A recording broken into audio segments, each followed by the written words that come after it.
This is a picture that captured the humility and simplicity of Pope Francis. Despite being the powerful Archbishop of Buenos Aires in Argentina, he always wanted to be close to the people. Captured here riding the city subway in 2008, rather than using a driver and a car.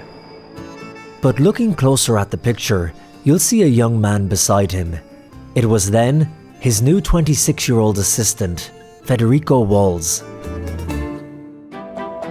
Today, 17 years later, Federico is riding that exact same subway line. And as he sat there all those years ago, little did he know that the bishop he had just started working for would go on to become Pope Francis. Federico, the subway has changed a lot since those days. Cambió mucho, es verdad, nosotros. Yes, it's true. A lot has changed. They were older wooden carriages back then, and now they're much newer trains. But this is the very same subway line we were riding. Do you remember that moment? Yes, I remember it well. We were going to a celebration of Corpus Christi. People wouldn't recognize him on the subway. Sometimes they might take a second look and say, I wonder, is that really him? St. Peter's. The station is called St. Peter's? Ironically, the line ends at a station called San Pedro or St. Peter's, which would be Bergoglio's ultimate destination. Federico remembers all the tender moments Bergoglio would show to him, guiding him as he not only started his career, but also started his family too. But he also remembers Bergoglio as a boss, someone who wasn't afraid to speak his mind. Well, at 26, I was probably the youngest on his team. There were times when I would do something wrong and he would let it pass. In fact, he would give me advice just like a father would. He would accompany me gently and show me the way with compassion. What was he like as a boss? Was he easy to work with?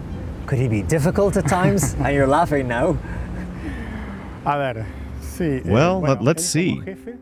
If I'm being honest, he was not always an easy boss. But at the same time, he was not a very difficult boss.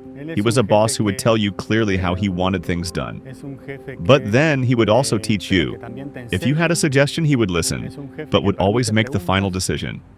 He would have said something like, I like your idea, but it has to be done this way, and here's why. What would you say you learned from him? You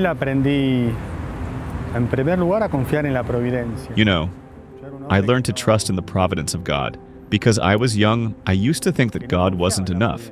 But he taught me how to leave things in God's hands and that he will take care of things. And he showed me how to look more closely at others.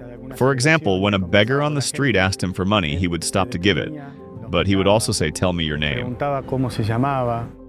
Federico and his family would go on to meet Pope Francis on a number of other occasions. This time, they were not sitting together on the bustling subway of Buenos Aires, but instead at the Vatican in Rome. Beautiful moments? Those encounters were unforgettable, especially for my children because they always heard me refer to him as Father at home growing up. But now they know that Father is the Pope. So for my whole family, it was very special. In Buenos Aires, Argentina, Colm Flynn for EWTN News.